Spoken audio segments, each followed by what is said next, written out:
It's being recorded, and I wanted to thank Chris Kirby because he's hosting us tonight from the Ilsley Library. I told Barbara that I would take care of the rest of the introduction, and so for those of you who don't know me from the past, I guess I've been in town for 50 years.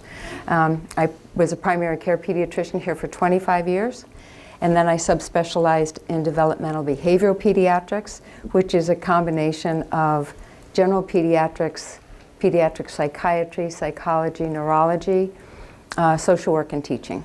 And there's probably something else in there, but it's a perfect thing for somebody who has lots of interests.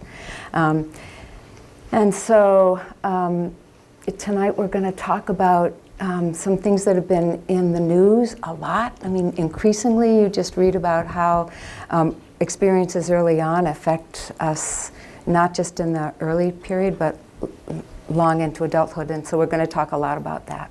I'm hoping that people get something from tonight that they can take home and use right away. I think around 8 o'clock, plus or minus, if we're at a good place to stop, we will stop just to stretch a little bit. And then for people who are needing to go home, that's, you know, or any time if you need to leave or stand up or go to the bathroom or get a drink of water, you should do that. The other thing is make sure that you signed in. There's a place on the sign-in sheet that if you need professional development credits, if you mark that off, and we have certificates for some of the early childhood educators. And then at the end, or as we go through, I'll offer you the opportunity to have this set of slides if you want them. So you can just check in that column when you leave. So this is what we're going to talk about. We'll talk about the biology of stress. You hear a lot about stress. We'll talk about good, bad, and not so good stress. And then talk about how brains develop, because that's what fascinates me. And now, I don't know if this is really nice to say or not, but when I look at people, I'm thinking, what are their brains like? And little kids, I think, oh, what's going on in your brain? So you can see that it's, I've traveled away from just thinking about ears and backs of throats.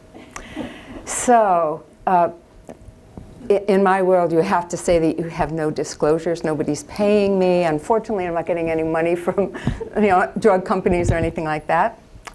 And we're going to start with a case, just so that you have something to keep in mind. And I'm just going to read this since you don't have it in front of you.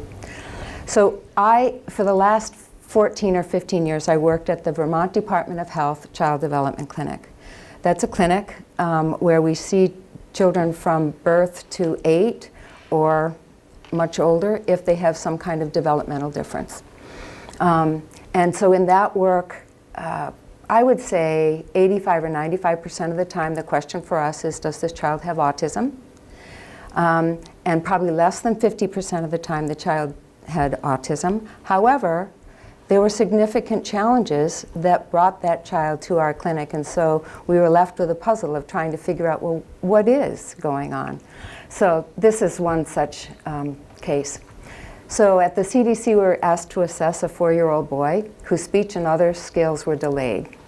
He displayed temper tantrums when things didn't go as he wanted them to or expected them to.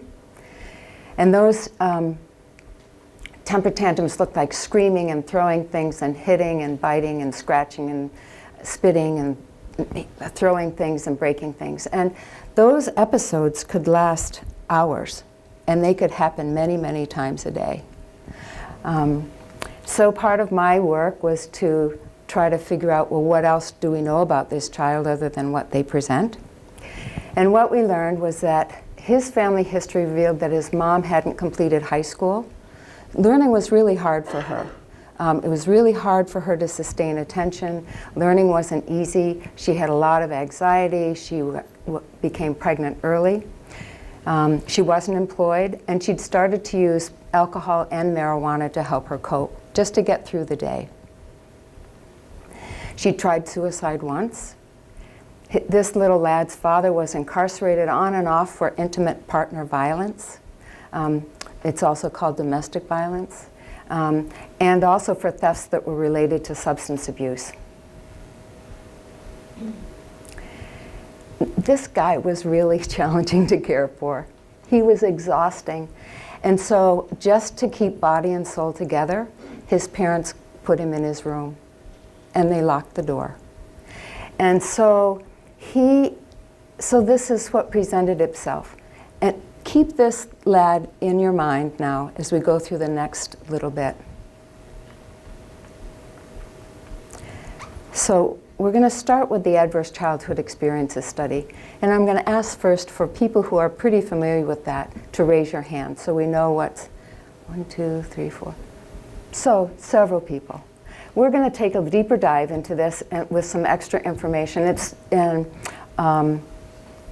So the ACEs study, the way it's abbreviated, was landmark research. It's the first time that any study like that had been published, and it was published in 1998. I'd already been a doctor for over 20 years before this came out. And I thought, well, we'll go on. The demographics of the study were over 17,000 individuals, mostly Caucasian. It was done at the Kaiser Permanente clinic in California. The individuals were between the ages of 18 and 90 years old, and they had health insurance. They had Kaiser Permanente health insurance, and that to me says that they were employed. So that's kind of an important thing to keep in mind. And these people were asked to voluntarily and confidentially complete a survey that looked at their early childhood experiences and their current health. So that's what they were asked. And then this was the premise. The premise was to see if and to what extent early childhood experiences affect health and behavior later in life. So it was a really cool question because nobody had ever asked it before. Nobody even thought of asking it before. And then just so you're familiar with these names, Vince Felitti and Robert Anda were the co-principal investigators of that study. So these are the they call them adverse childhood experiences, ACEs. They studied 10 of them, and this is how they break down. They asked about 3 kinds of child abuse, so emotional or psychological abuse, physical or sexual abuse.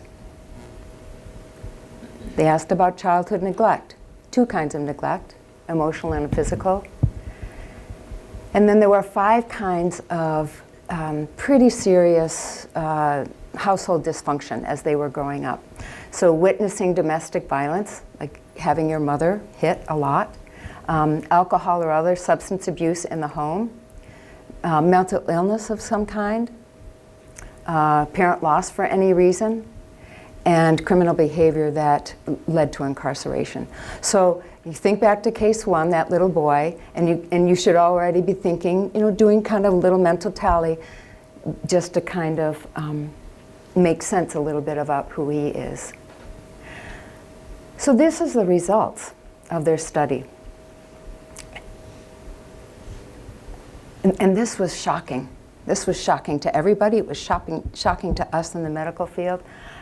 28% of the 17,337 respondents said that they had experienced physical abuse in their homes. 27% endorsed alcohol or substance abuse. 23% had lost a parent for some reason. 21% had experienced sexual abuse, and so it goes. And I draw your attention to childhood neglect because I think these numbers are low.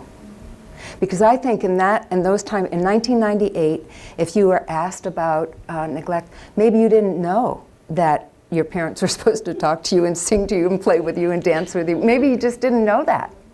So I think that this might be underreported. So these were huge, huge numbers. And we thought, wow, ACEs are really common. They were much more common than any of us in the medical field were comfortable believing was true.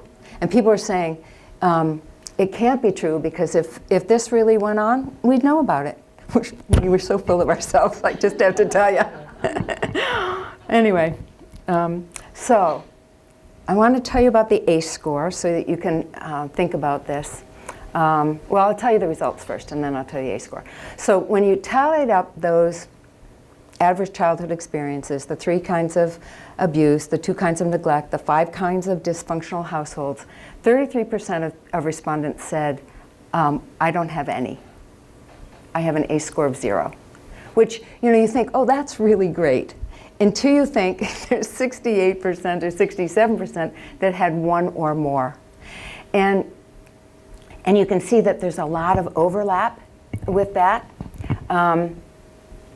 And one of the reasons that these doctors, that the investigators developed an ACE score is because from this and their epidemiologic numbers, which I think are magic, probably we have some statisticians here, I take my hat off to you if that's the case. But they figured out that it usually wasn't just one thing that led to something else. It was usually a combination of things, and that it was cumulative sort of over time. So the ACE score became a way to manage that. And I just want to show you this in another way. So that, because at one point tonight I'll suggest that maybe you Google what's my ACE score, and I just want you to know what you're doing. For each one of these 10 categories, you get 1 point for each one that you have. So if you're a child and you experience a really good thrashing once or twice, more than just a tap on the behind, that's 1 point. If your dad drinks and he or your mom drinks and you get thrashed 5 days a week, 4 weeks a month, that's still only 1. I just want you to know this, okay? So think about that. If you were abused in a sexual way once, or whether it's just routine, when any of your cousins or uncles or whatever home, that's still only 1. So that's 2.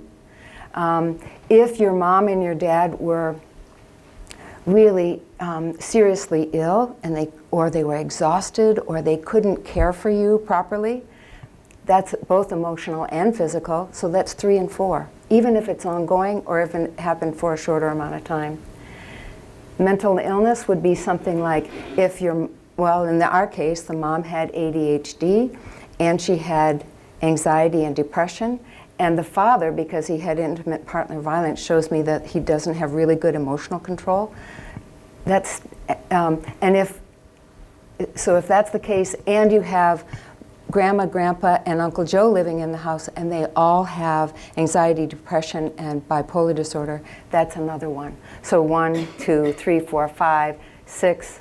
So it's pretty easy to get up to a higher number.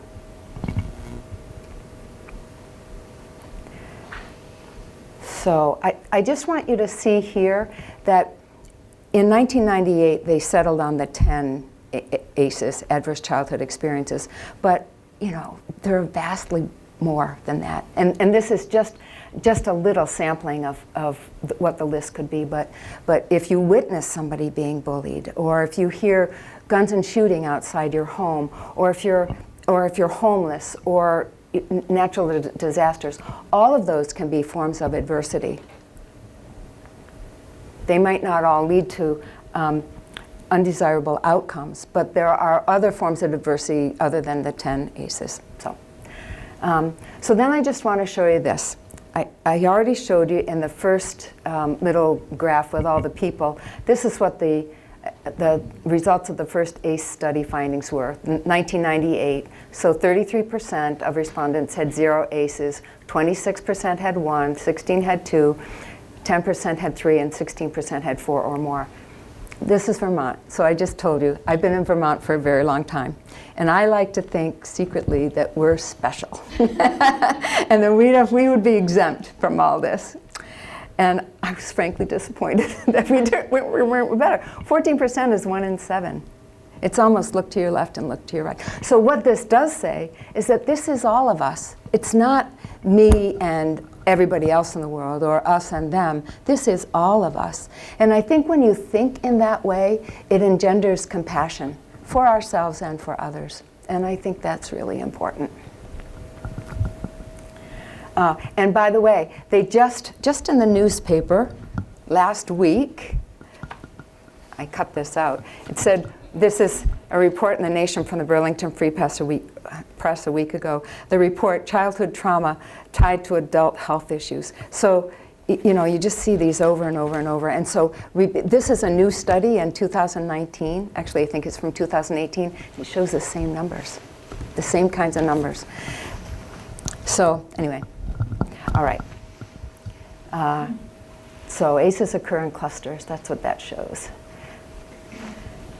This is the other interesting thing about adverse child adversity experiences, is that they happen in a dose-response relationship. So the more ACEs you have, this, by the way, should be greater than 5, not less than. Not my slide, but there's a mistake on it.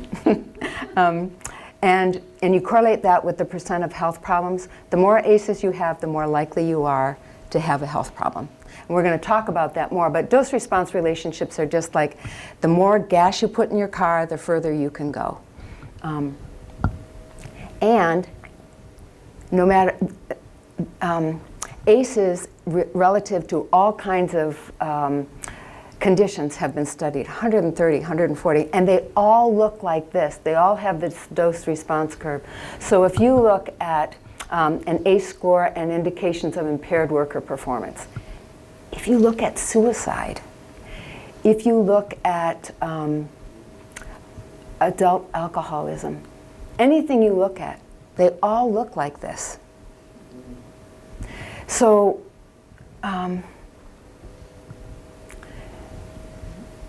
so you know there's going to be a takeaway about this. So anyway, this is ACEs by the numbers. I just want you to know about this too. If you have, these are just subsequent studies that have been done, and it looks like if you have 2 or more ACEs, it leads to twice the odds of hospitalization for an autoimmune disease. If you have 4 or more ACEs, it correlates with twice the risk of cancer and heart disease, and 10 times more likely to use intravenous drugs. 5 ACEs correlate with 8 times the risk of becoming an alcoholic. 6 ACEs or more correlates with 20 years lower life expectancy. And I'm just, and then I'll just go back. This is, if you want the slides, I'm going to send them to you electronically. And if you go to slideshow and then you click on this, it will take you to the link that's the little short video about this type of thing. And I mean, that there are several of these in the talk, so I just wanted to point you out to that. The other thing about this is, in 1998, I don't think I heard about the ACEs study until even a couple of years later, but I remember thinking, really? You're telling me that what happens to a child when he's 10 months old or 15 months old or less than 2 years loads for how they're going to, their health when they're 40? I would have said, how does that happen? Because, you know, we're scientists. We want to know, how does that happen? Well, now that we have more science, we know how that happens. But I remember thinking that. I remember sitting in the audience thinking, how does that happen? Funny how that is. So these are the important points, that ACEs are common and they tend to occur in clusters, not just one. It's more likely to be 3, 4, or more. There's a cumulative impact. And you can Google, you can just go to what's my ACE score. And it used to be in audiences, people would complete an ACE score, an ACE questionnaire here. We don't ask you to do that anymore. It's not private. It can be very loaded. And so I think it's better to do it in the privacy of your home. And really, you're not searching for a label or something like that. You're just searching for a way to explain your own story a little bit.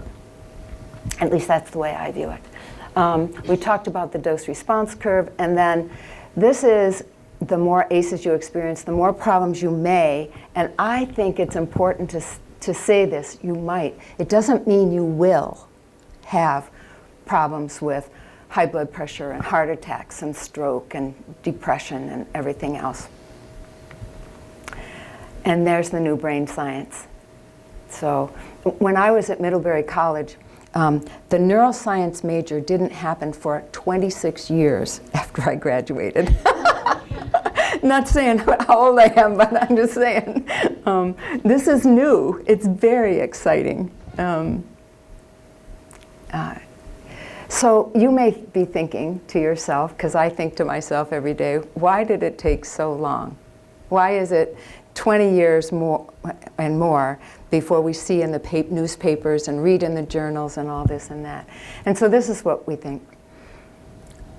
Clinicians didn't really think their patients wanted to be asked that. They thought, if I ask that, they're going to think I'm nosy, they're going to wonder why I'm asking that, it's going to trigger bad memories and cause my patients to decompensate and panic. And what I can tell you is that this has been studied, and thousands of people have weighed in on this. People want to be asked. They don't want to be judged. They don't want to be criticized. They don't want to be pitied. They just want you to understand. And so I think we can't be afraid to ask that anymore. I mean, you put on just be your sympathetic self. Just listen. And, but people, I think, want to be asked. And they want to know they're not the only ones. The statistics are, it's all of us. Oh, and then docs. This is a comment on docs. We are trained to fix things. Just so you know, we're trained to put on Band-Aids and casts and take out appendices and things like that. We're trained to write a prescription for penicillin if you have a sore throat. And it's uncomfortable for us when we can't fix things. And a lot of things you can't fix unless you're really listening. So that's a comment on my field. I feel like I can say it because I'm entitled, but anyway. Way back then, clinicians thought, well, I don't have enough time to talk about that. Well, if you didn't have enough time in 1998, you sure as heck don't have enough time to talk about it in 2019. But we have to make time. We have to figure this one out. There were possible legal ramifications. What if you heard something that you might have to report? In 1998, we didn't have to report. Well, I don't know, maybe we did. Mary, did we have to report then? Oh, okay. See, my brain wipes out those things that are undesirable. But anyway, you think about that. You think about that now. And then all of those are barriers to ACE screening in the medical office. Now, last week I talked to a Middlebury College class, the psychologists who are upper level classes, and I asked them, show me whose doc has asked them about their early childhood experiences. Not one student said they had been asked. So it just shows that we have lots and lots of ways to improve. That's my takeaway. Okay, this I think is really fun. This is an oil slick. Are you familiar with this?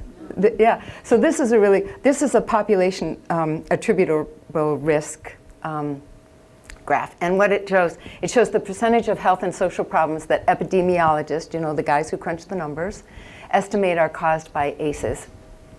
And if you look at it another way, population attributable risk is the percentage of each problem that's potentially preventable by preventing ACEs.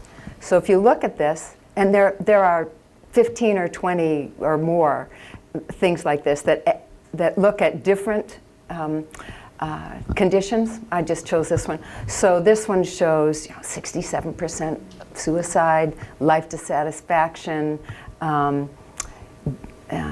disrupted days, inability to work, even asthma.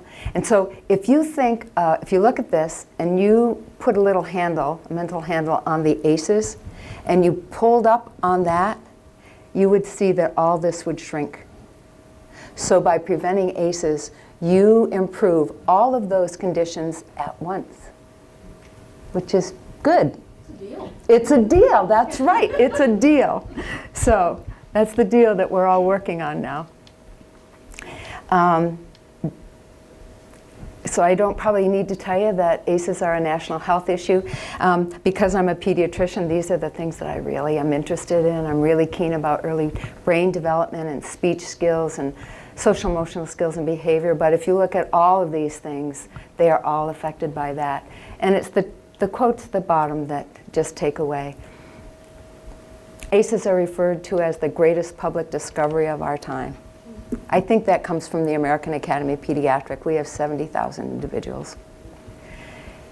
And ACE prevention is the greatest opportunity for improving the well-being of human populations. We know this. We've known it for a long time.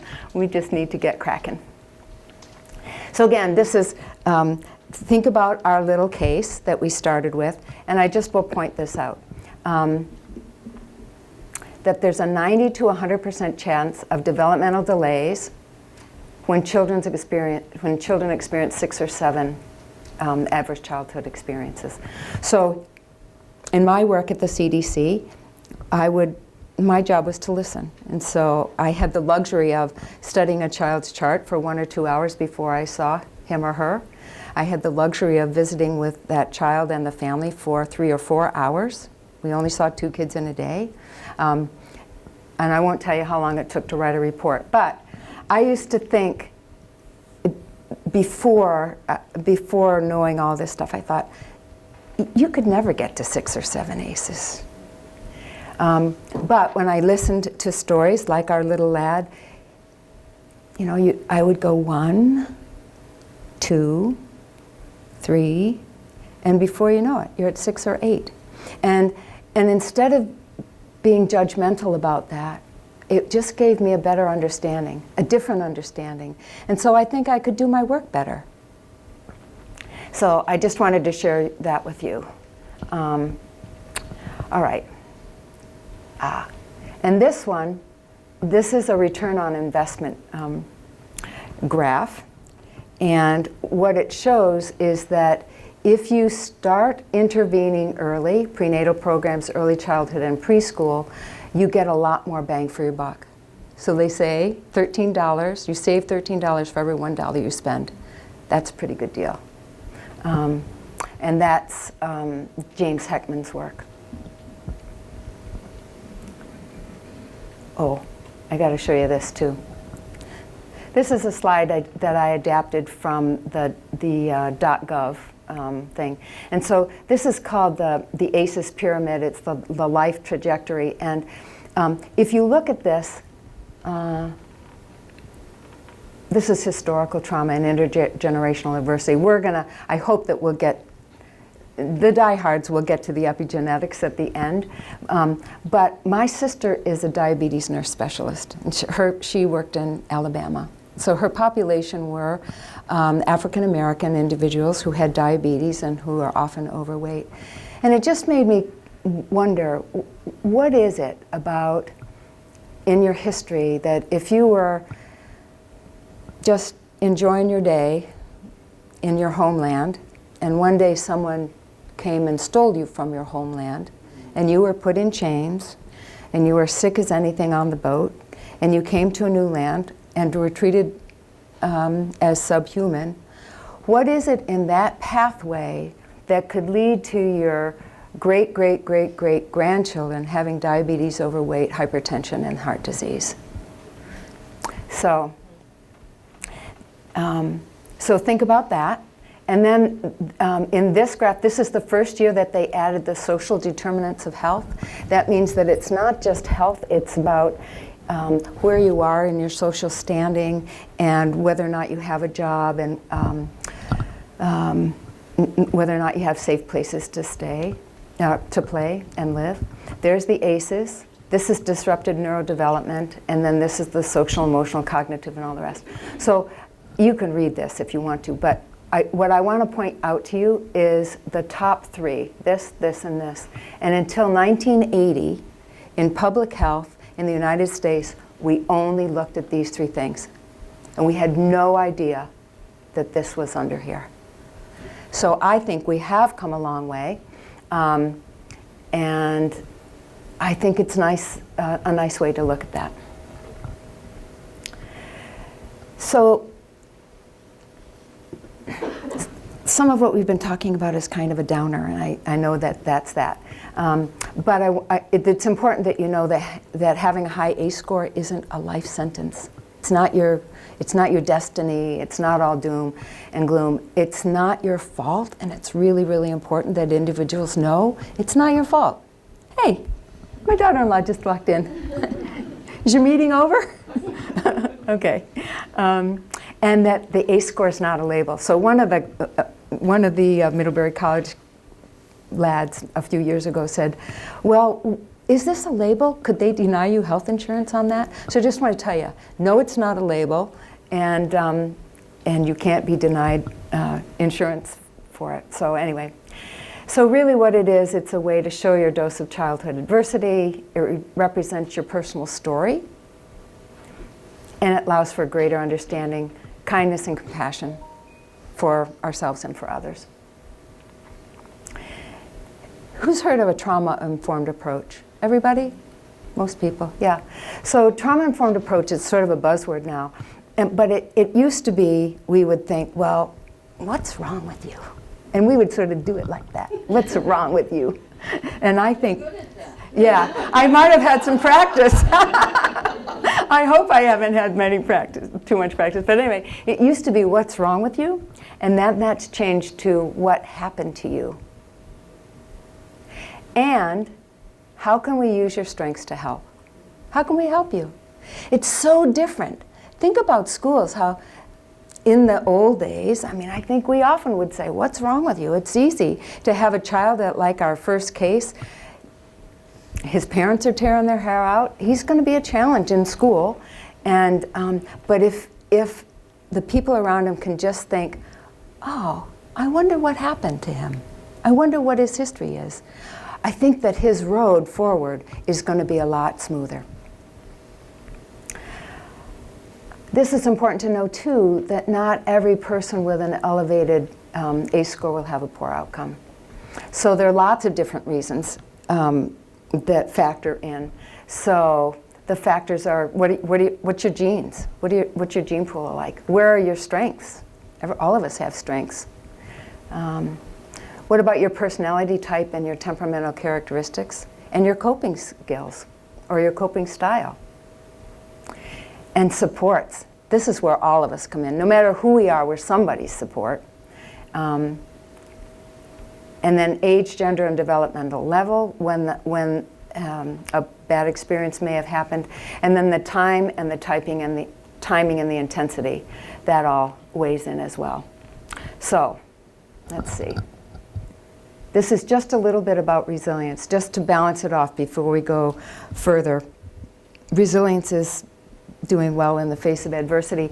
Jack Shonkoff is a leader in this field, and he's one of the high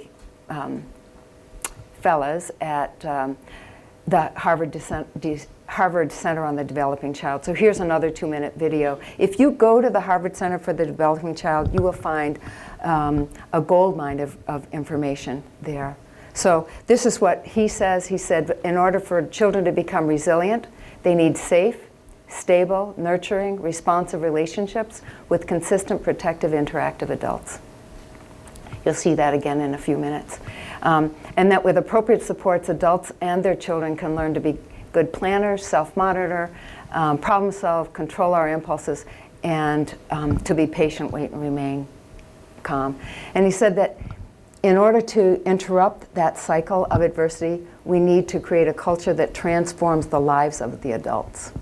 So we can't do just the kids. I mean, we have to do the kids, of course, because they're important, but we have to focus on the adults as well. Transform the lives of the adults. I like that term. So, that's just a breather. Do you have questions? Whenever we have a picture, my mom sent me this. She used to send me all my artwork. But if you have questions that are burning now that you want to talk about, we can. Otherwise, we're going to move on. I just wanted to say, it is, and you just brought it up, it's the adults and the children. You think of what these adults have been through, and how can they even begin? I saw a man at the CDC once, and a lot of them make an impression, but he just broke my heart. Because he was sad, and he said, I wish I had known this when I was a kid, because I would have been a better father, I would have been a better partner, I would have felt better about myself. I remember him so clearly. So, Judy, I have a question. yes. Kind of has been on my mind. Yes, do. Yeah. Why did the research study in 1998 decide that only 1 point was given for one or multiple? Because later on it says the number of times, Yes, yeah. So that was an epidemiologic study, and when I was at the college, one of the students asked this question, and the professor bailed me out because there's a statistical reason for why that is, and if you really want to know, I'll ask him to write it out and I'll send it to you. For the name. Yeah. But it had to do with, how you crunch big numbers. And they were really looking at something that was very different. They were looking at, why are we looking at only one condition? Why are we looking at just adult alcohol abuse when it really is so many more things, and you can't tease that out anyway? It was a different way of looking at things. Yep. Could I ask you for the date on the Burlington Free Press article that you mentioned earlier? Sure, you can have it. Oh, I don't want to take it. Okay. I'm done with it now. But you're welcome to it. You can, yeah. The website is there too. In fact, I put the website in the references for this. So we're going to talk a little bit about neurobiology, just because I think it's interesting. I already told you about the Harvard Center on the Developing Child. That's a link that you should all have and look at. There's something for everybody there. Now, so this is brain science in a nutshell. This is how I think of it. At the CDC, I often had to explain potentially complex concepts to individuals who may think that they weren't able to understand them, and the reality is that they could. So this is how I use a maple tree, state tree of Vermont, as a visual for a neuron or a brain cell. So if you think about, the trunk is here and it branches and branches and branches into lots and lots of leaves, maybe 10,000 of them. We call those leaves satellite receivers. So they are out there listening for a signal. I mean, they're literally listening for a signal. And then if you think about the roots going deep, deep, deep into the earth and branching, we think about those as being transmitter stations. So they're just shouting out a message. And where those transmitter stations meet the satellite receivers of the next cell, that's called a synapse. And they don't touch. That's a miracle, but that's for another day too. But that's a synapse. And in toddlerhood, babies form over 1 million of these connections every single second. Every single second. Can you believe it? I mean, you will never be able to look at a toddler in the same way without thinking, I wonder what's going on in there. That's how I feel when I'm looking at Hazel and Solomon, and yeah. This is how it really looks if you're in medical school. I just tipped the thing over. And if we get to talk about epigenetics, that's the nucleus. We'll come back to that, but that's what it looks like. So here's the deal. Early brain facts. They estimate that over 1 million or more new brain cell connections form per second. But there's a catch. And now I think everybody here knows what the catch is. Right? That kids have to have a safe, stable, nurturing environment.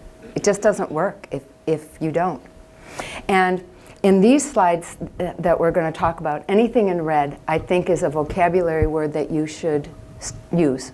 So we're talking about serve and return. That's reciprocal. It's the dance. It's if your baby looks at you and smiles, you smile back. And if they go, you go back.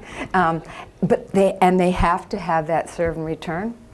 And it doesn't work if it doesn't. So I'll tell you just a little tiny bit about brain cells. You have to do things over and over and over in order for them to get really, really strong pathways. You have to use your brain cells or they go away. So if anybody here has had, knee surgery or hip surgery or something, they don't let you rest for very long, right? They get you right up, because if you don't use your muscles, they go completely away. And I often think what it would have been like if I had used my language skills for French, for instance, when I was little, instead of trying to learn it as an adult. Neuroplasticity is that the brain is built to adapt and change in response to experiences throughout life. Neuroplasticity is one of those words that you should wake up in the morning and say it 3 times, because it's such a great word. And it's so important, and it's the whole basis of learning and becoming something new. And until recently, including when I was in college, we thought that you were born with all the brain cells you got, which is pretty discouraging when you get to be our age. But it's clearly disproven that we're growing new brain cells, especially in the hippocampus, which is important for memory, and in the frontal lobes, which is important for executive skills and thinking and all that. So there's always stuff going on. I'll tell you just one quick story about the window of opportunity. Anybody remember Hubel and Wiesel from studies in college? So Hubel and Wiesel did this study that they demonstrated that there's a certain time period that you have to have input to your brain or you lose your opportunity. So what they did is they took baby kittens and they sewed one eyelid together. Couldn't do this now probably. Left the other one open. And it wasn't for very long that they did this. And then they cut the sutures and they let this eye open. And both eyes looked identical. Same thing, you couldn't tell the difference at all. But this one was perfect, could see fine, and this one was blind. Oh my. Because it had spent that window of opportunity without having movement, color, shadow, depth. And so that was a good learning thing. And then lazy eye, you're familiar with lazy eye? It's the same thing, actually. Because lazy eye means that one eye is a little weaker than the other eye. And in order to strengthen this eye, they patch the good eye. And they put drops in it or something like that. And so if you know that early on, you can do your therapy for a short amount of time, a couple hours for a few weeks or months or something. And then if you wait until a child is 6 or 7, it takes a lot longer, and by the time the child gets to be 12, you lose stereoscopic vision. So my husband is one of those guys who was patched. His mom and his doc had done the right thing, but it was really annoying to him, and so he looked over his glasses. And so he can't use binoculars. So anyway, that just demonstrates the window of opportunity. So I'll just show you this, that some stress is good for your brain, but not all stress. This is a normal, it's got lots and lots of branches, and this is kind of skinny and gone. And this is what it really looks like. So this is a normal 3-year-old brain, and this is one who had experienced extreme neglect. If you think about this brain, it probably belongs to a child that might have been in a third world country where in the orphanages they got the fact that you need to feed and clothe and provide shelter for individuals, but they didn't get the serve and return. So without that serve and return with somebody that loves you and you love, your brain doesn't grow. So this picture is nose is up here, back of the head is here, and then it's a cut right straight through like this. The reason that this looks dark is because this, where is all the brain tissue, there's not as much of it.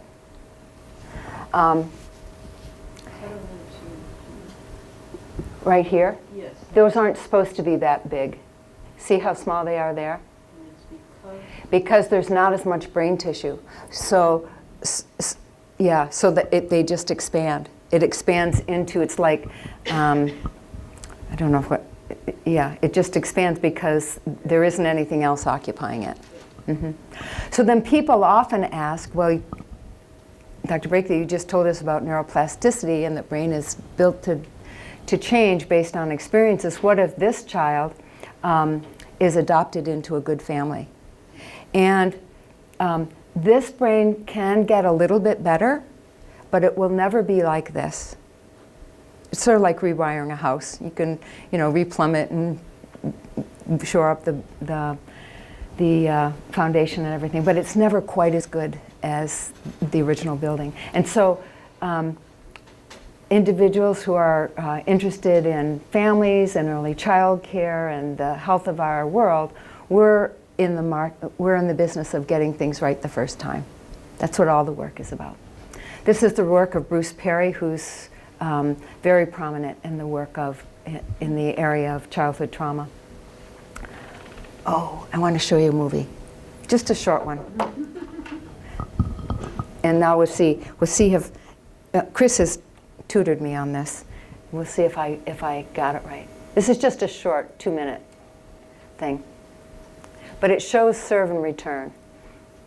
And let's see. Okay. Extremely responsive to. I'll just go back. Okay. Babies this young are extremely responsive to the emotions and the reactivity and the social interaction that they get from the world around them. This is something that we started studying 30, 40 years ago, when people didn't think that infants could engage in social interaction. In the still face experiment, what the mother did was she sits down and she's playing with her baby who's about a year of age. I like a girl. Oh. And she gives a greeting to the baby gives a greeting back to her. Yeah. This baby starts pointing at different places in the world, and the mother's trying to engage her and play with her. They're working to coordinate their emotions and their intentions, what they want to do in the world. And that's really what the baby is used to. And then we ask the mother to not respond to the baby. The baby very quickly picks up on this. And then she uses all of her abilities to try and get the mother back. She smiles at the mother. She points because she's used to the mother looking where she points. The baby puts both hands up in front of her and says, "What's happening here?" She makes that screechy sound at the mother, like, "Come on, why aren't we doing this?"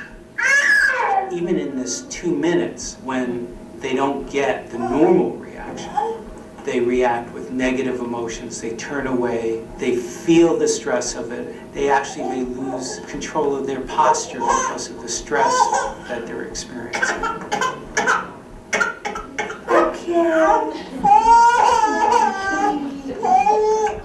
I'm here. And what are you doing? Oh, yes. Oh, what a big girl. So that's 2 minutes. And if it had gone on for just a little bit longer, you would have seen this child go like this and turn away and sign out, yeah. Because she didn't get serve and return. And so think about it. If her mom, I don't know how many times I've seen this, many, many times, and it breaks my heart every single time. And then I think of the children whose parents are working 3 jobs to make ends meet, who might be sick, who might be addicted to something, who might be working on their cell phones or something like this, and they don't look up. And so that child doesn't get what they need to make their brains grow. So, anyway. Oh, and this one I'll just tell you something, because you could take this one home and use it. I don't speak, I don't speak Swahili or anything from South Africa, but in South Africa they have this wonderful greeting. Oh, maybe Catherine knows this. Catherine is from South Africa by way of England. But if you're walking along, some sunny morning, a person may come up to you and then you would go, Sawubona, meaning I see you, I respect you, I value you, you are important to me.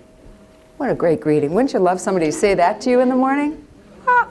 And then the person who was just greeted says, I see you seeing me. When do we do that? It's like taking off all your clothes. You know, you expose yourself, and we're not so good at that either. So I just think that maybe next time I see you on the street, I'm gonna say Sawubona. Yeah. So just remember that. I see you, I respect you, I value you. You are important to me. I think the world could be better if we did that. So, it's 8 o'clock. Let me just see what's next. Oh, executive skills are fun. Maybe we'll do a couple of these, and then, how is everybody doing? You're okay still? Okay, still, okay. All right. This is one of my favorite things, executive skills. Executive skills, and at the CDC when I was explaining things, parents they get this and they appreciate this concept. Executive skills are brain-based skills that you're not born with. You're born with the potential to develop them. If you have serve and return, if you have a stable, safe environment, and they grow by baby steps. And there are lots of different ways to envision this, but Peg Dawson and Richard Guerra wrote Smart But Scattered, and then many, many sequels. And I like their books. I like their books because I can understand their books. They present concepts that anybody can understand, so I like that. And then they even give you some ideas about what to do about them. So here they are. There are 12 of them in their conceptualization. So the first one is called response inhibition or inhibitory regulation. I think they could have done a better job with the name. This is just me, it's not my book, but it means patience or the ability to wait, deferring gratification. This is the marshmallow test. Remember how this is the marshmallow test. Turns out that it's critical, it's a critical executive skill. And then there's working memory, and working memory means that you can keep a problem. You know, somebody asks you something, you think, oh, I have something to solve. Now I'm gonna think about what I already know, or I'm going to look it up, or I'm going to ask my mother, or I'm going to ask the guy sitting next to me. And then I'm going to remember that I have a problem to solve, and I'm going to go back and solve it. You can't learn if you don't have good working memory. So you can't learn to read, for instance, if you can't remember what A, E, I, O, and U say. If you can't remember what's at the top of the page by the time you get to the bottom, it's very hard your comprehension isn't so great. Oh, and before we go on, I'm just going to tell you two more things. One of the reasons that I like the word executive skills means to me that a skill is something that if you do it over and over, you can get better at it. That to me is really hopeful. And the second thing to know is that I'm a pediatrician and I'm giving this talk, but executive skills aren't just for babies. They're for all of us. So as we go through these, some people say, oh, I might have that characteristic. So just remember that. Then there's emotional control, which I don't have to tell you anything about. That's just being calm, cool, and collected and staying like that. And mental flexibility, which I love because I don't think anybody ever taught me that vocabulary word, mental flexibility. It's the one I like the best, probably because it's the hardest one for me that I've been working at and making progress, I will say. But being able to change and adapt. So mental flexibility is if it's beach day and it's raining out and you say, you know, I know it's beach day, honey, but it's raining out, so we're going to stay home and make cookies. And if you have good mental flexibility and pretty good emotional control, and you're pretty good at, you know, waiting before you just say the first thing in that comes to your mind, that's a pretty good response. And if you don't have that skill set, I think you can all imagine what the day is like. It's a tough one for everybody. So I like mental flexibility. And metacognition is being able to step outside yourself and look back and see how you're doing. So that's self-monitoring. Then there's sustained attention, which means that you can pay attention to the right thing at the right time for as long as it takes. Task initiation and goal-directed persistence, I think, go together because it means that you get started on something and you finish your task. So you start your homework and you finish it. You start paying your bills, and instead of paying one bill, you pay all your bills. And planning, prioritization, and organization, I think, go together too. Children who aren't very well organized, they lose a lot of things. They lose their jerseys and they don't have their backpacks and things like that. Adults who aren't very well organized lose their car keys, which I understand is pretty expensive. Thank heaven I've never done that. They wash their cell phone once or twice. So as you get older, it starts becoming more expensive if you're less organized. But you know, there are strategies for that. People who aren't very well organized make a lot of lists. That's a good thing. Then there's time management, which is the sense that time has some value. So little kids who don't have really good time management skills might always be late for skiing or swimming or something like that. And older people who don't have good time management skills have a lot of speeding tickets because they're always late. And they have credit card debt because they don't pay their bills on time. And all their friends tell them to come, you know, that the meeting starts at 8 o'clock, so because they know they're going to be late. So your friends start to watch out for you for that. And then this one they just added, stress tolerance. It's new, being able to cope with uncertainty. And if the red stars are just me, just editorializing. If you look at those and you read the criteria for ADHD, attention deficit hyperactivity disorder, they look a lot like this. And indeed, researchers who look at ADHD are looking at it now as at more an immaturity of these executive skills. And what's that mean? It means that you can get better at that if somebody knows how to help you. So, and then I'll tell you this too, parents get this fast. And they say to me, you mean to say that my kid's not just a nudge? That he's just not driving me nuts on purpose. You're telling me that my child has an immaturity in some of his skills and that he can get better, he can get stronger. And I say, yeah, that's the deal. And then they'll say, and somebody's going to help me with that. And I said, yes. And then you make sure that they have that somebody to help them. This to me is a much better way of looking at a whole host of things rather than feeling like you have a label and something's wrong with you. I'm freely sharing my biases with you tonight.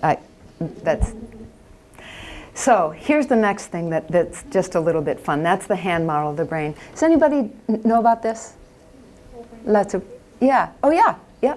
So Dan Siegel is a prolific writer. He is attributed with starting the hand model of the brain. And so I'm just going to show you this. We talked a little bit about things. But the brain develops from the bottom to the top, and then from the back to the front. And this hand model that I'm going to show you emphasizes why being calm and remaining calm is so important for learning. It puts stress, adversity, and trauma into a different perspective. And it helps us understand temper tantrums either at the toddler level or at the professional coaching level, for instance. So this is the hand model of the brain. If you think about your hand as the brain, you think about this part, the wrist, as your automatic brain. So that's right back here. And it's the part that does temperature and heart rate and blood pressure, digestion, anything that if you forgot about it for a millisecond, you would be dead. So thank heavens it's automatic. That develops first. Kids call this their lizard brain. And then if you take your thumb and you put it over your palm, Those represent the really deep structures of your brain. So if you go in here and down here, way behind your eyes, this is your emotional brain. This is where fight, flight, or freeze is. And it's important because it keeps you alive. But there are things that it's not good at. For instance, it's not very good at social language. It doesn't tell time. It's not very patient. And then if you take your fingers and you wrap them over, this is the gray stuff. This represents the gray stuff that people think about as a brain. So right here, behind your first knuckle, would be behind your eyebrows. This is your frontal lobe, and this is where all your executive skills are. So your judgment, your patience, your sustained attention, social language, all that stuff is here. And to get a brain like that takes 25, 30 years. Parents get that too. Oh, my kid's brain's only 3 years old. Huh, imagine that. What happens really is, remember we talked about those little maple trees? So you start off with one maple tree touching another, and you do things over and over. You repeat, you practice, you rehearse, and you get, you go from a little bicycle path, footpath, to the bicycle path, to a country road, to Route 7, to 89. You're aiming towards those really strong, well-developed pathways, and it does take a long time. But sometimes if you're threatened, or you're afraid, or you're terrified, or you're hungry, or sick, or tired, this happens. I mean, your brain doesn't fall apart, but your connections do. And so the kids say, oh, I flipped my lid. Or, and what really happens, you know what it looks like, right? Because now, all your thinking skills, your social language, your time, your diplomacy skills, your negotiation skills, your collaboration, they're all up here offline. And what's left is your emotional brain, fight, flight, or freeze. And that's a temper tantrum, or worse. Some people think that PTSD may look a little bit like this, and the goal is to get your brain back like this. In fact, all of us need to have strategies to get our brains like this. You can imagine if you're a second grade teacher and you walk in and 4 of your kids walk through the door with their lids that are flipped. No learning will take place in that classroom for anybody unless that teacher is skilled in figuring out how to get the child to be calm and be able to use his or her brain. So I like the hand model of the brain. This is another one I just want to show you. Remember the pictures of the brain that showed that, the little brain and the big brain? This is by the same author. So this is also by Bruce Perry. And I'm gonna walk you through this column and then compare it to this column. So when a person is feeling calm, so how you're feeling is calm. Your cognitive style, how you can think, is abstract. It means that you could think of anything. You could create anything. You can use, this is where Einstein spent his time. And then the part of the brain that you're using is the most sophisticated part of the brain. It's this part up here.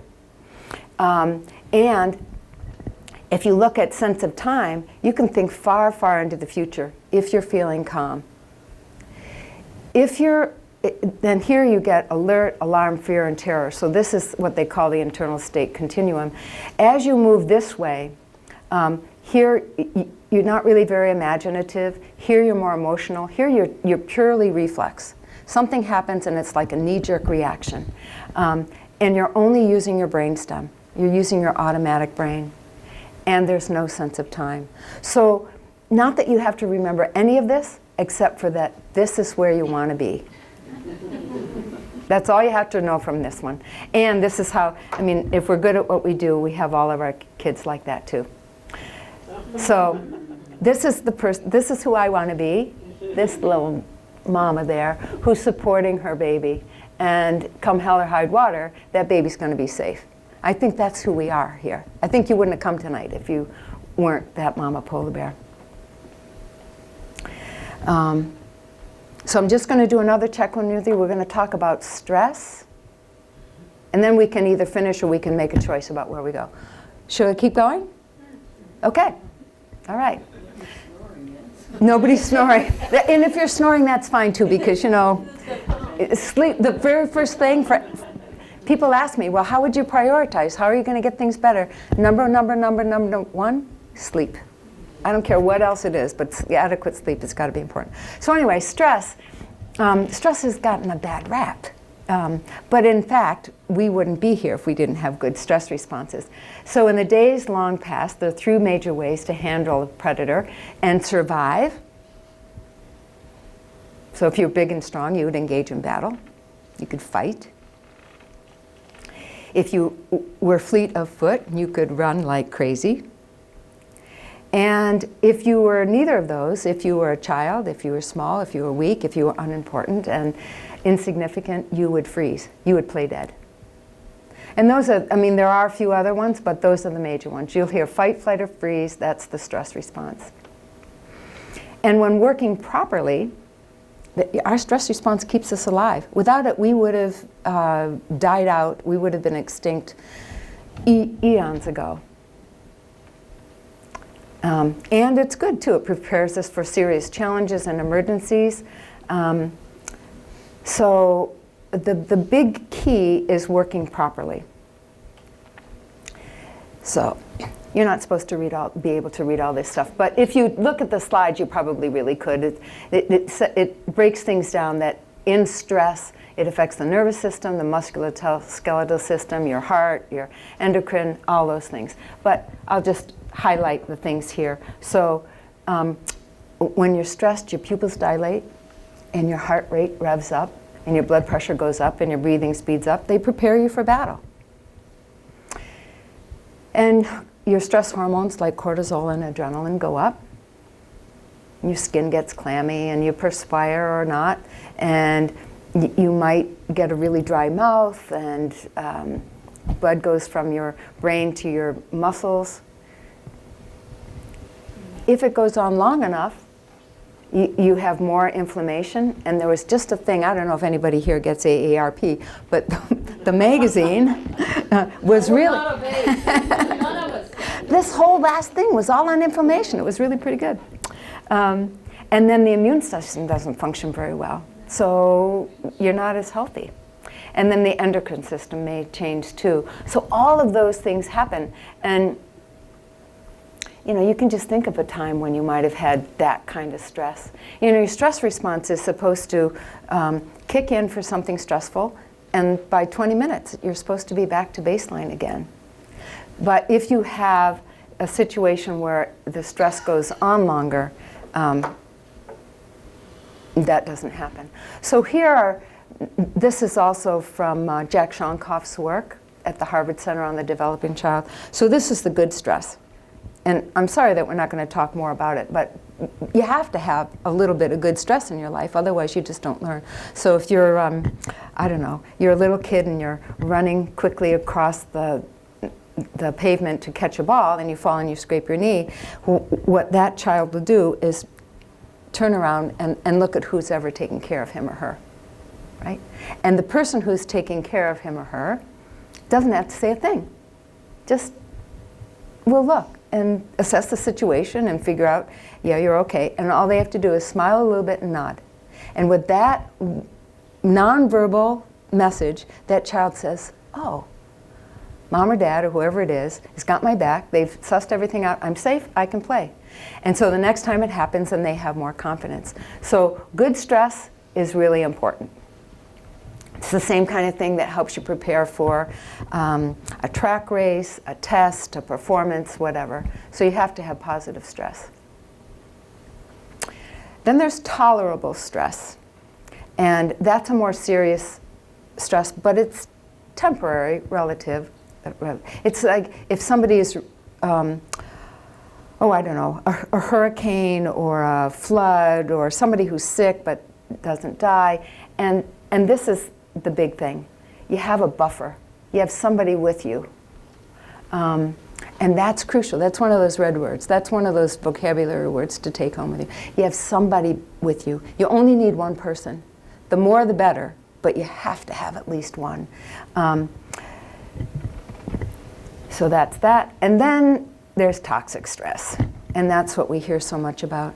That's prolonged activation of a stress response in the absence of protective relationships.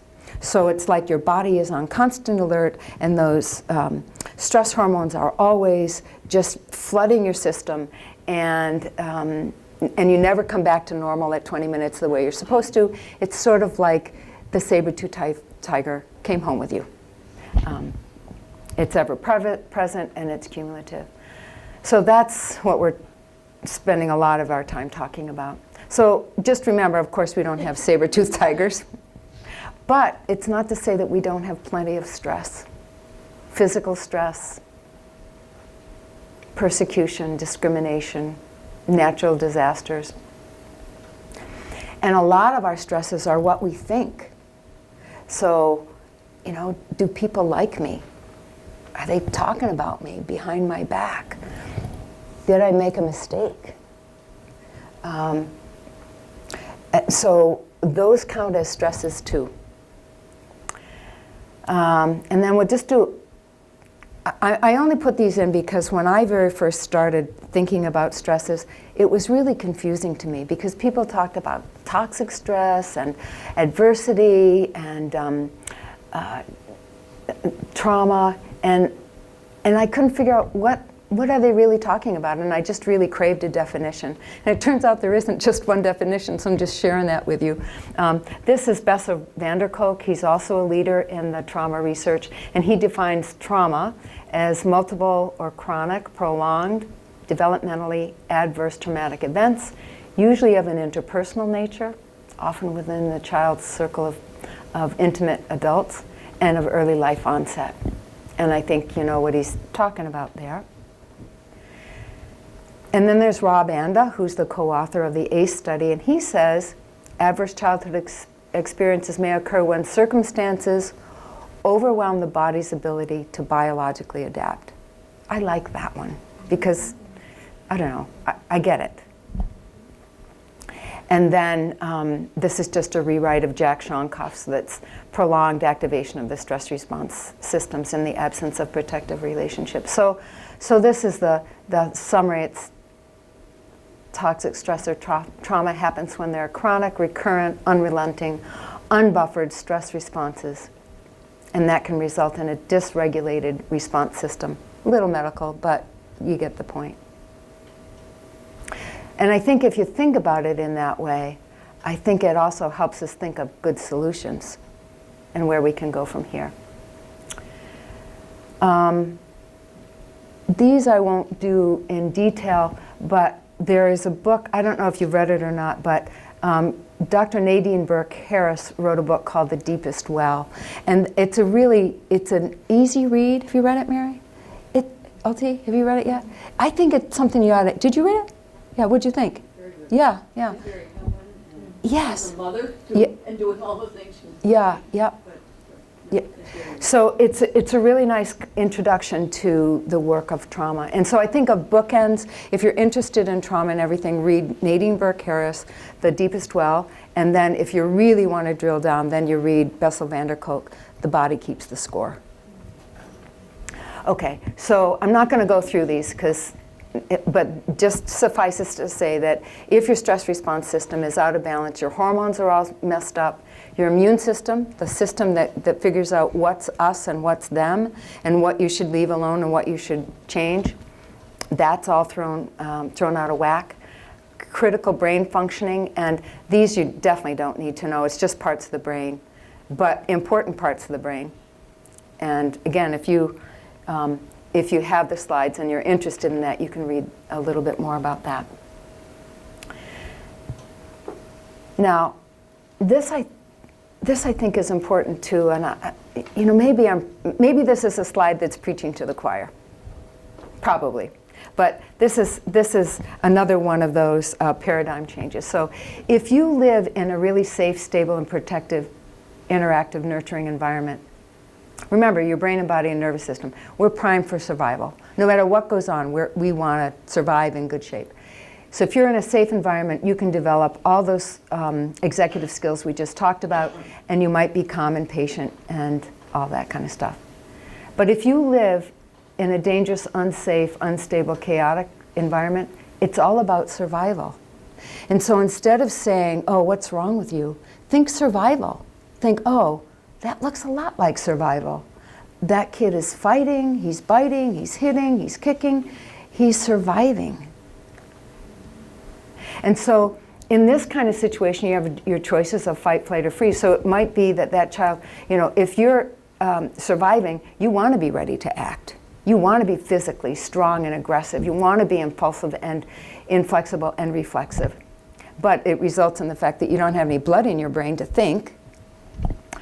Or you might appear withdrawn and spaced out, and you might look numb. These, by the way, if you look at brain scans of people who are in freeze, there's nothing there. These individuals are the hardest people to reach because you can't connect with them. So, you know, I'm looking around the room and I've got really good eye contact and people are connecting, but that doesn't happen with people who are in freeze. And it's very easy to think that of a child who's a little bit in freeze as, oh, he's tuning me out, he's choosing not to pay attention, he's being a numbskull. And the bottom line is that these individuals who have been so challenged in their growing up may manage to do pretty well. And they may truly be managing pretty well, or they may be giving you the appearance of managing pretty well. But they might be suffering a little bit. So anyway, both pathways, you know, they're adaptations to life experiences. They're not one's good and one's bad. We in medicine, we say, oh, that's maladaptive. Like that's another medical term thing. I know it. So it's not a question of right or wrong or good or bad. It's a paradigm change. So just to think about that. William James is the father of psychology, and he said the greatest weapon against stress is our ability to choose one thought over another. I was over 60, I was actually over 65 before I read that. And I thought, where have I been? I don't know if it just struck me like, oh my gosh. And then this is his brother Henry, who I have a soft spot. He says 3 things in human life are important, and it's to be kind. And I remember back, my kids going out the door and to do something, and I didn't know any of this stuff, but I must have been ahead of my time. I would say, be kind. Don't have a good time or don't get into trouble, just be kind. Yeah. So, so when our natural survival mechanisms go haywire, it affects everything. And this is another thing that I read not long ago, but it really got my attention. So according to the World Health Organization, 90% of our physical and mental diseases have their roots in stress. Think about why, right, who said wow? Think about why you go to the doctor. I got a headache, I got stress in my shoulders, I've got an ulcer, I've got, you know, all the itises. And I thought to myself, if we know, I'm a doubting Thomas, so I searched a long time online to see, but it was, you know, 70% or above. So maybe it's not 90%, but it's pretty high. And I thought to myself, if we know this, it's unconscionable that we're not doing something about it. So that's sand, magnified by a lot. So here's a review and a question. Preschool children make more than 1 million new brain cell connections each and every second, if the conditions are right. Somewhere around 70 to 90% of our physical and mental diseases have their roots in stress. Prolonged stress isn't good for your brain or your body. Neuroplasticity means that the brain is built to adapt and change in response to experiences throughout life. And we can choose the thoughts we pay attention to and decide how we're going to respond to them. If those are true, and I think they are, then we have to think, what can we do to reduce stress and promote healthy brains and bodies? So I've got a little bit on mindfulness. Who's doing mindfulness here, or meditation, or lots of people? It used to be sort of, it used to be that we didn't talk about mindfulness or meditation because it was sort of like, oh, it's religious and we can't talk about that or anything. But I'll just present a little bit on that, and then you can make up your own minds.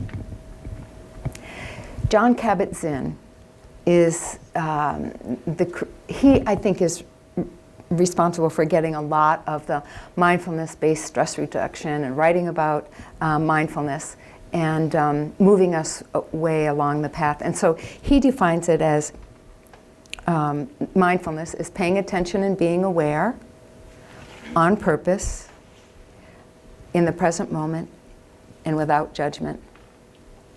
I think the clincher is the without judgment. We're pretty judgmental.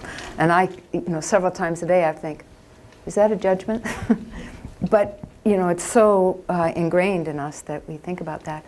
So that's what he writes about. Now, I'll just, in case anybody is interested, this is a free online course about mindfulness-based stress reduction that's, it's not written by Jon Kabat-Zinn, but it's adapted from his work, and it's great. It's free. There are all kinds of resources. There are little videos you can watch. There's a one page of this and that. We can write it down for you. Is that what you want? We'll write it down for you. But it's worth doing. It just settles your anxiety. If you're nervous about anything, if you just want to, anyway, I've done it twice, and I'm just working my way through it another time. It's just a good thing to have in your pocket. This is the mindful MP3 metaphor. That's my little MP3 player. So if you think about, you want to be paying attention in the present moment. And if you think about this, rewind is a waste of time. You're reliving things, you're ruminating, you're thinking, oh, I wish I had, what if? You're feeling guilty, you're blaming people, you're grudging people. So, and there's nothing you can do about it, unless you need to mend some bridges. Fast forward is you're planning wildly, you're worrying, what they call catastrophizing. And so that, other than just good planning, that doesn't help you either. So play is the here and now. That's where you want to be. You want to stay right in the moment. And these are the things about mindfulness, that it's not a religious custom. People think, oh, it's only for the Dalai Lama and his guys who sit for 50 hours on their little pillows. I make light of that, but being in the presence of the Dalai Lama changed my life. So anyway, it's not about dismissing your thoughts, because you couldn't really do that anyway. It's just about noticing them and deciding how much attention to give them and how you're going to respond to them. And it's not about your breathing. My mom used to call and say, well, is that all about breathing? And I'd say, no, Mom, you just have to notice that you're breathing in and breathing out. And this is a great place to start, because with little kids, you always start with breathing out. Right? You start with a windmill or a cotton ball and a straw or bubbles or something like that, because everybody who breathes out breathes back in. So that's an easy thing. It's not about relaxation, although people who do mindfulness and breathing often do feel very relaxing. It feels good. And it doesn't mean sitting on your cushion all day. What people I hear say is, I can't do one more thing. I just cannot do one more thing.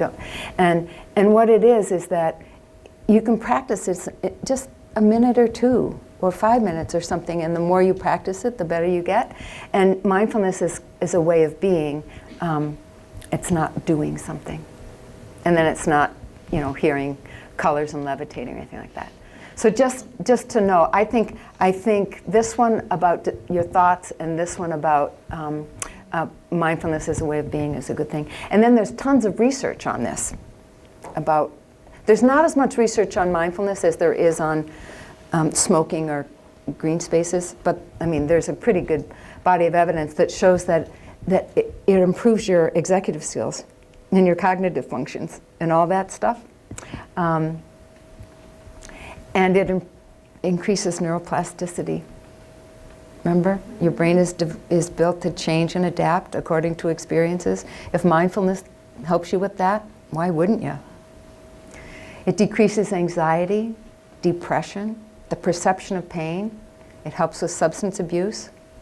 So think about this. If you could reduce the impact of the opioid crisis by increasing the use of mindfulness, and it's free, and the drug companies wouldn't like it very much, but we have a lot of power available to us, I think. And there are lots and lots of health benefits. So these are just some of them. Lowers your blood pressure, can slow the progression of HIV, reduces some cancers, protects your telomeres. Your telomeres are in charge of aging. That's a good one, don't you think? Yeah. So. Yeah. Did you know what this one was? Okay, so to treat psoriasis, before they got all the expensive pills and stuff, they did a study. So you could get in your little telephone booth with the ultraviolet light, or you could get into your little telephone booth with the ultraviolet light, and they did some mindfulness, 10 minutes of mindfulness. Who got better, faster, and for longer? The mindfulness people. So, power of the mind. And then this happiness set point, I love this one because your happiness set point is, are you Eeyore, or are you, are you Piglet, or, Tigger? And so we haven't known, people's happiness set point just seems to be there. And if you win the lottery, you get happy, but you come back to your happiness set point. And the other way around, if something really sad happens, you go down, but you come back up. And we hadn't known how to change the happiness set point, but mindfulness seems to do that. Another good thing about it. So, I'm a Pooh fan, so it's the here and now. So now, I think I'm gonna leave you with a couple other things. This is the circle of courage, which I think is a really nice way of looking at things. This is the growth needs, the 4 growth needs that all people need. So, especially children, of course, but all of us, you need to feel like you belong. You feel like you're valued in your community. So no matter what it is, you need to feel competent. You need to feel like you're good at something. That's called mastery. You need to be able to make some independent decisions. Do you want your red socks? Do you want your blue socks? Do you want to eat now, or do you want to take it in the car? And you need to be able to contribute to something. This is the one I think we're not quite as good at, but we're making some progress. So you need, we call it generosity, because it feeds our soul to do something nice for somebody else. I would urge you to Google the Circle of Courage. That's what it looks like. This is another way of looking at it. And I think if you had that in your pocket, you'd be in good shape. So that's an eclipse as the moon sets, as the sun sets, sorry. And there are a whole bunch of resources for you if you choose to take them. And then I think what we'll do is stop here, and if anybody wants to talk about epigenetics, we can do that. But I think let's open that up for discussion or feedback or questions. Kat. Oh.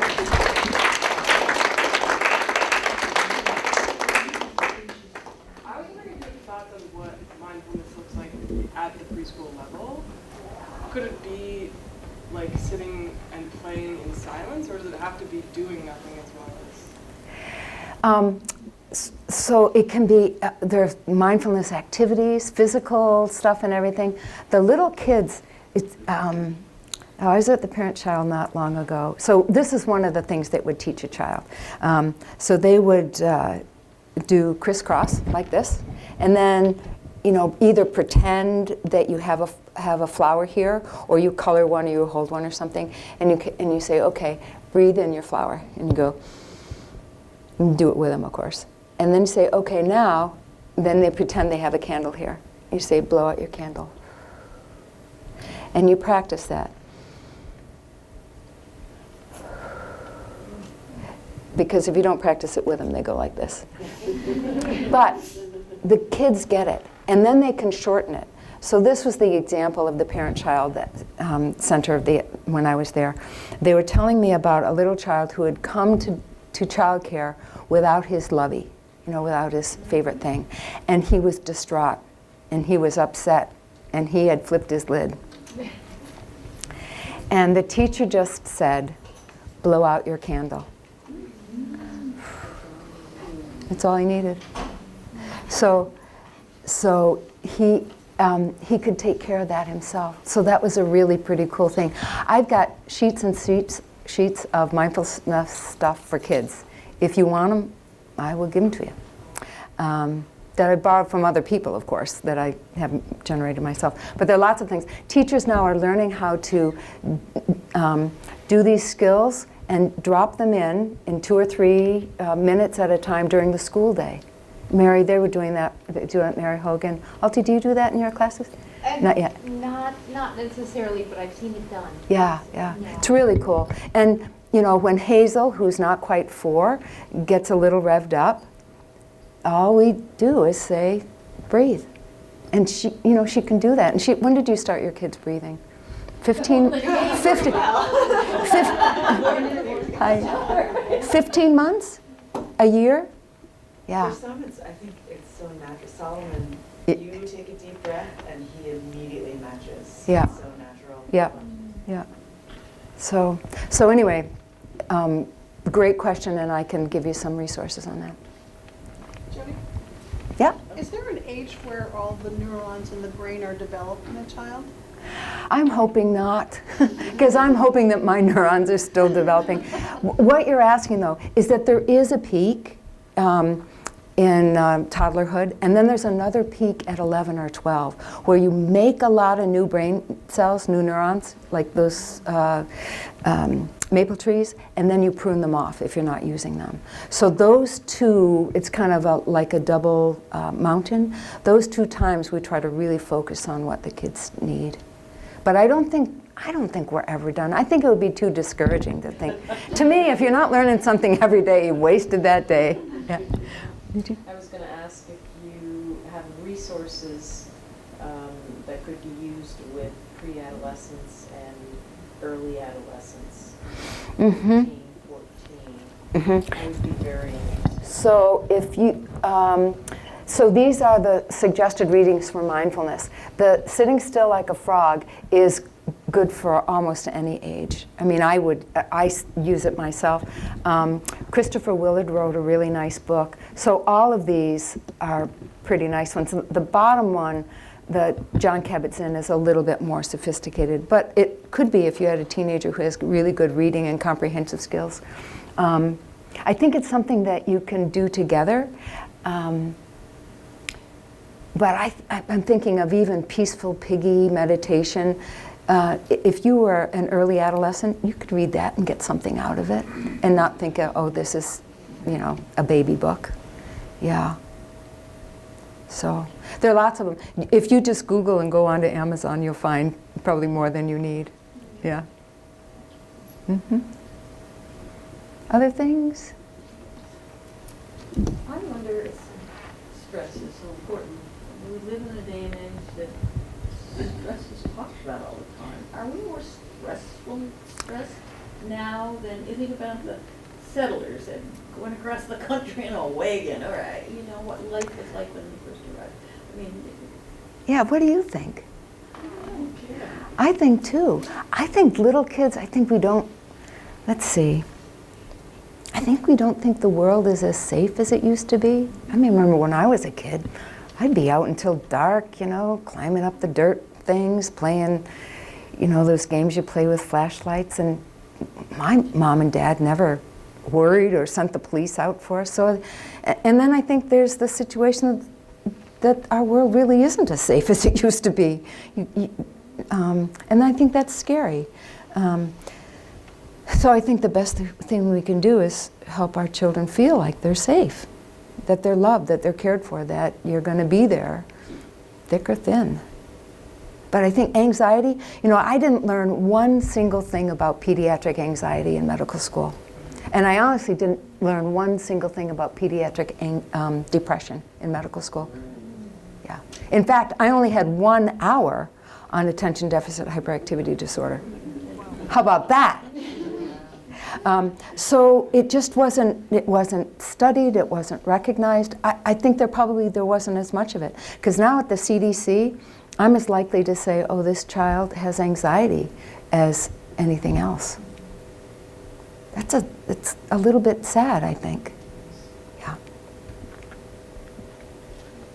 Thank you, Joe. Yeah. It's been wonderful. I think we've all learned a great deal. And Chris, are you recording this so we can go back to it? It'll be on MCTV and also on the library's website. Oh, great, Yeah. great. Yeah. Thank you. So I'll stick around for questions or comments or illuminations and insights. Good. Thanks for coming, especially on this.